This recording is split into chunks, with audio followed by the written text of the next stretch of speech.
Kia ora everyone and welcome to episode 7 of Mind Your Buzzness. I'm Andy G. In the last episode, my mentor and friend Ash, he came and had a look at the hive just to check it was all good. And then he mentioned that he wants to create a couple of nucs at his own hive. Nucs being, in this case, 2 small 5-frame boxes where you add frames in from an existing colony without the queen.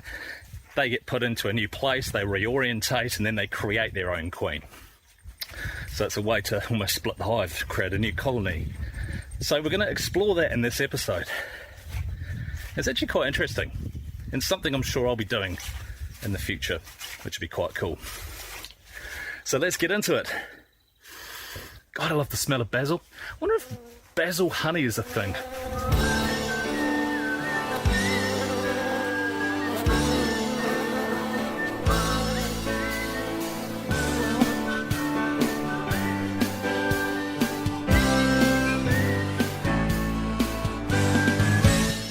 Well, g'day, welcome to another episode of Mind Your Buzzness. Back again with Ash.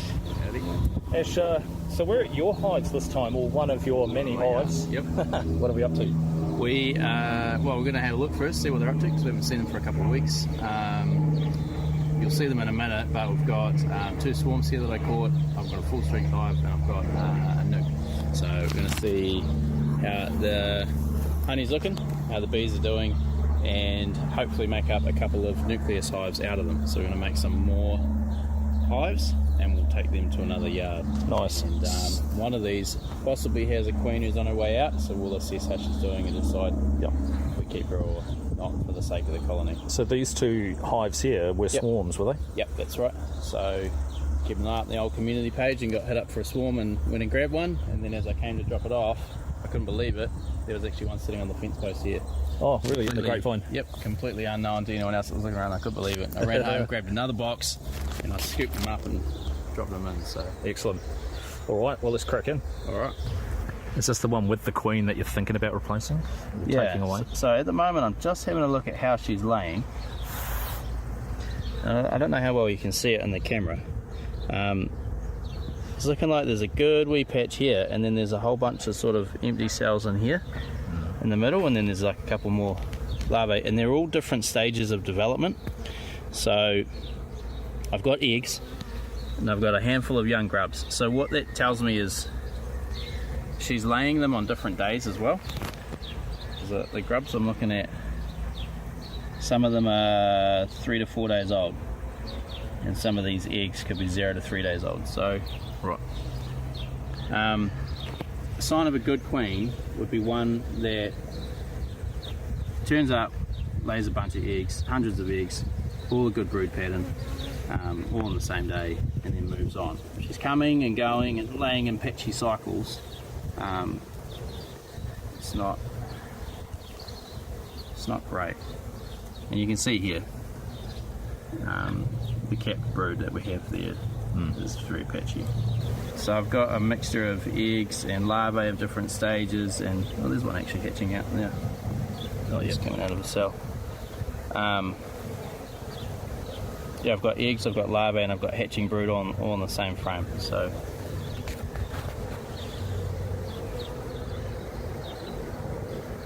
one of the things I'm mindful of when I'm inspecting these is for disease as well, but I want to keep going through the hive, because if this is hatched sort of yesterday and today, I don't want to be too judgmental, because I've got a bunch of eggs in and along the top here as well. Oh, there's your queen. Yeah. Keep spotting. So she's looking old and haggard. It's a tough one. She's kind of doing a good job, and it's like, do you ride it out over the winter and see how she goes next year, or do you just replace it now, get a good one up and running? There's heaps of good material for them to replace her with. And it's funny how you say she looks old and haggard, because she kind of does, right? She's a bit slower around the frame than some other queens. And she's almost sort of losing a bit of that golden colour as well, right? Yep, so she's a bit darker, and sometimes you can see like the hairs on them change colour. Or pretty decent pattern brood. Yeah, so she's got one frame where she's gone top to bottom, side to side. There's always good ones that when you do your disease checks. There's a wax moth. Sorry, I need to kill it. Wax moth. Yeah. Oh, yep.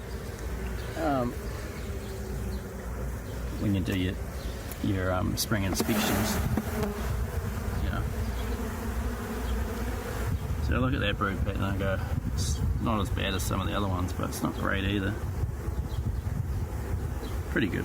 But I'm even looking at like these cells in here,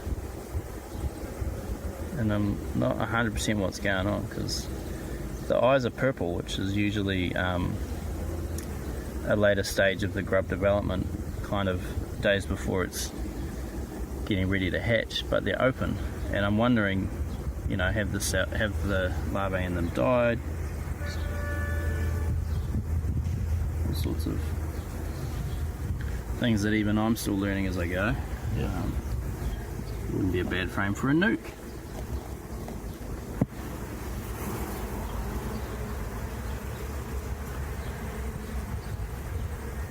Let's see, we're back to spotty and weird.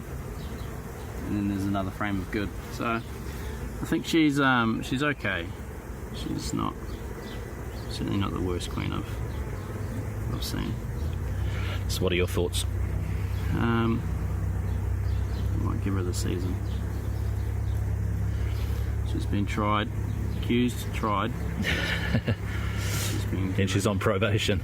She's been given, what's that word? They hang the sentence, they delay the sentence. Oh, yep. Suspended sentence. Yeah. We'll keep an eye on her. So, some plastic frames I bought from Ecrotech, and I melted down some wax and painted them on myself. Right, yep. Good foundation on them. Yep.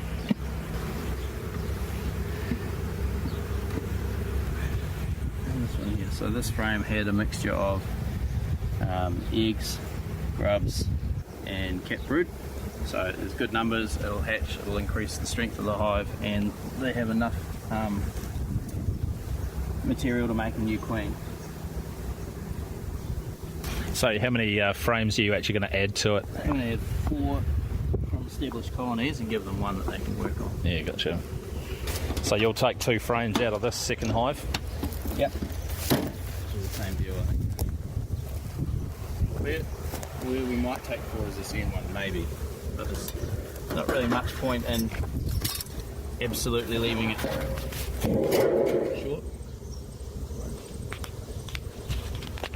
So there's a few ants on top of this one, and they're laying their own eggs. Will the bees deal with these if they get in? If they get in, they will, but Yep.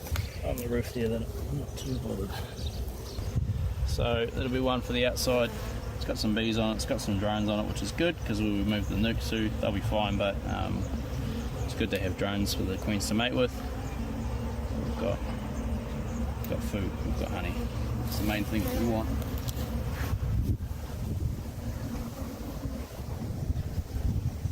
So, you're making a queen.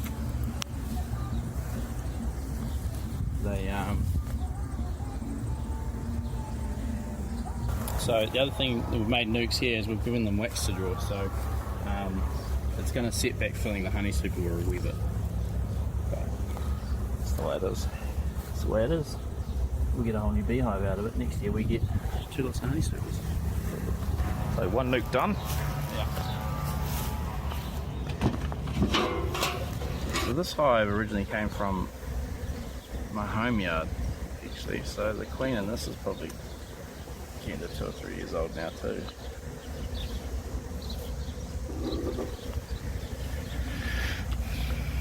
So we've got hatching brood. Not a terrible pattern, but not great. Most of that's just due to the pollen in the cells. But I don't have any eggs or larvae here, so. If I had queens or queen cells to put in the nucs, I'd probably just make it up with something like this. But this one on the other hand, I've got hatching brood and I've got eggs. So this is a fantastic one.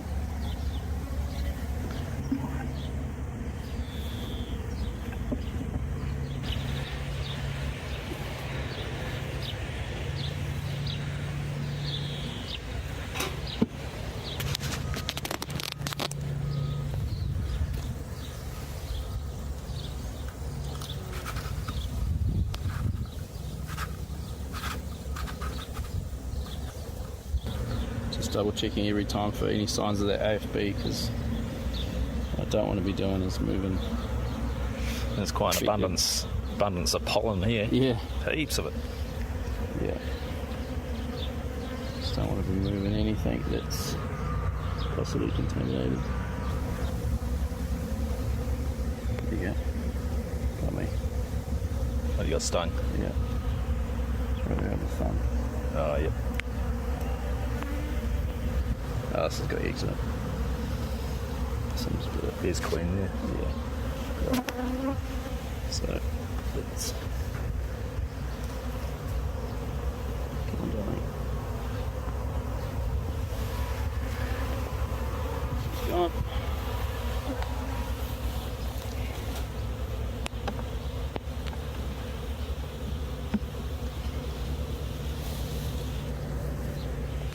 And there we go, another nuke. Now we get to put live bees in the cup. Lovely. And that is it for episode 7.